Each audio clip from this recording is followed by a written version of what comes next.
Hey guys, कैसे हैं आप सब। I hope you are doing well. I am Sandeep, welcome to CSC circle. तो आज फिर मैं आप लोगों के सामने प्रस्तुत हूँ एक नए टॉपिक के साथ, ठीक है, जो बहुत ही इम्पोर्टेंट है, जो ये सरकार के द्वारा जो चलाई जा रही है, वन नेशन और वन राशन कार्ड योजना। ठीक है, तो ये बहुत ही इम्पोर्टेंट है। तो ये बहुत ज़्यादा न्यूज़ में है, और ये इससे क्या होगा कि एक ही मतलब राशन कार्ड पूरे देश में चलेगा। ठीक है, तो उसके लिए ये चलाई जा रही है।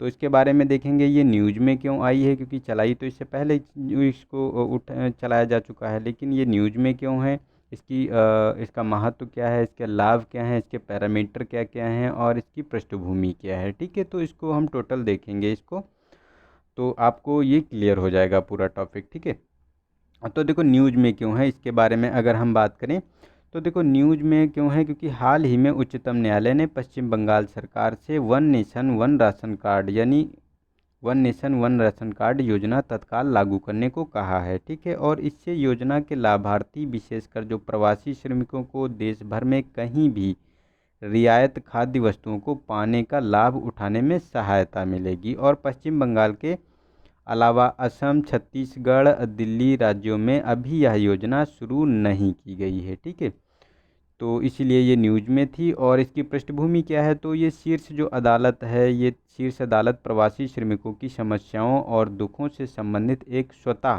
संज्ञान यानी स्यू एक्शन के संबंध में मामले की सुनवाई की जा रही है। मतलब स्यू एक्शन होता है कि जो कोर्ट होता है, ठीक है, उसके द्वारा स्वयं मतलब किसी PIL के बिना ये कार्य किया जाता है। ये मतलब कोई ये सुनवाई कर सकते हैं। ठीक है, नेक्स्ट है, अब हम देखेंगे कि ये योजना के बारे में। तो ये एक राष्ट्र एक राशन कार्ड या one nation one ration card योजना है। ठीक है, यानी इसके शॉर्ट फॉर्म में अगर बात करें तो ONORC के नाम से जानेंगे।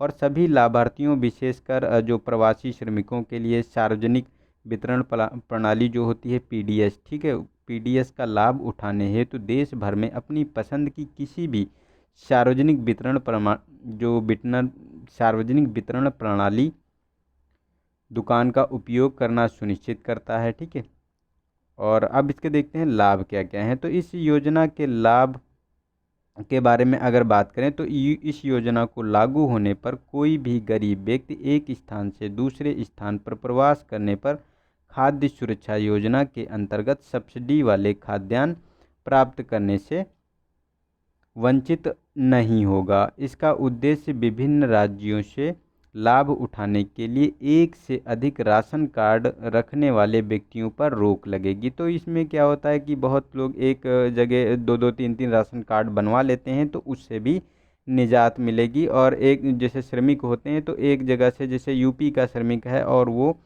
पंजाब में काम करने गया, दिल्ली में काम करने गया, तो वहाँ पे क्या है कि अब उसी राशन कार्ड से उसको वहाँ भी राशन प्राप्त हो सकेगा। ठीक है, तो ये मतलब एक बहुत ही अच्छी योजना चलाई जा रही है सरकार के द्वारा।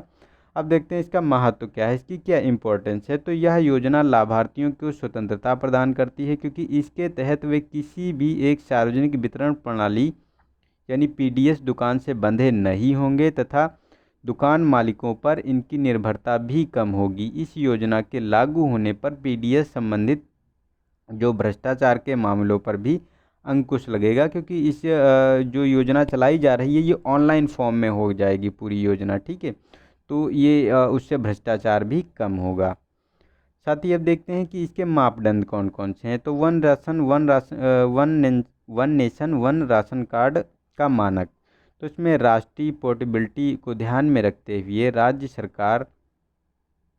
राज्य सरकारों को द्विभाषी प्रारूप में राशन कार्ड जारी करने के लिए कहा गया है। मतलब द्विभाषी की जो इसमें स्थानीय भाषा के अतिरिक्त अन्य भाषा के रूप में हिंदी अथवा अंग्रेजी को सम्मिलित किया गया है। तो एक हिंदी भाषा होनी चाहिए, मतलब एक आपकी स्थानीय भाषा होनी चाहिए और दूसरी हिंदी या अंग्रेजी भाषा होनी चाहिए। ठीक है, और राज्यों को 10 अंकों का राशन कार्ड नंबर जारी करने के लिए कहा गया है, जिसमें पहले 2 अंक राज्य कोड होंगे और अगले 2 अंक राशन कार्ड नंबर होंगे।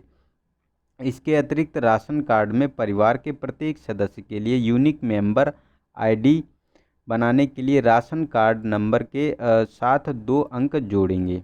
ठीक है, तो एक यूनिक ID की भी इसमें बात की जा रही है, और जो 10 अंकों का राशन कार्ड होगा और पोर्टेबिलिटी में जो है आपको दो ही भाषाएं, मतलब दो भाषाओं का इसमें मेल करना होगा, मतलब सम्मिलित करना होगा। तो आई होप ये चीज़ें आपको क्लियर हुई होंगी। तो आज के लिए इतना ही, और मिलेंगे फिर अगले किसी नए टॉपिक के साथ जो अगेन इम्पोर्टेंट होगा। ठीक है, तो आज के लिए इतना ही, तब तक के लिए नमस्कार, जय हिंद, जय भारत। और आपको लगता है कि इसकी पीडीएफ की आवश्यकता है तो आप टेलीग्राम ग्रुप से जुड़ जाइए हम मेरे से, और या फिर फेसबुक ग्रुप से जुड़ जाइए। ठीक है, तो वहाँ पे मैं पीडीएफ भी शेयर कर देता हूँ।